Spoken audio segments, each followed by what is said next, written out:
Jadi hakikatnya orang yang beriman itu semuanya indah, Bu, ya. Hakikatnya seperti itu. Dan bahkan orang yang dia mengimani qada dan qadarnya Allah, ya.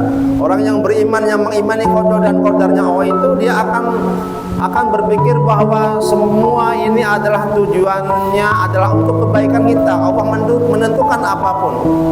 Ketika dia dijadikan Allah sebagai orang yang kaya, yang banyak hartanya, tentu dengan kekayaannya itu dia, orang yang beriman itu akan dia bersyukur, dan dengan syukurnya inilah harapannya dia akan mendapatkan apa? Jannahnya Allah atau surganya Allah.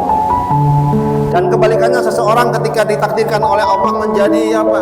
Menjadi seseorang yang tidak berpunya atau tidak berharta, orang yang miskin, maka dengan kemiskinannya, dengan kekurangannya, kemudian dia bersabar, maka sesungguhnya dengan sabarnya itu semoga Allah jadikan wasilah untuk apa?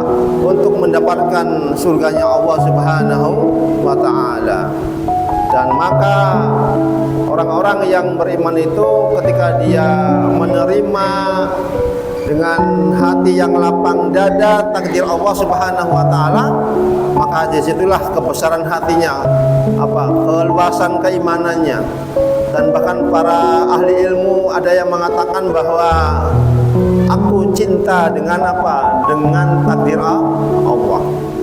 Jadi fase untuk menerima takdir Allah, kemudian dia fase yang lebih tinggi lagi adalah dia bisa mencintai takdir yang Allah tentukan. Dia berpikir bahwa setiap apa yang Allah berikan kepada kita itu, baik dalam bentuk kesenangan ataupun ketidaksenangan, adalah merupakan bentuk cintanya Allah kepada kita.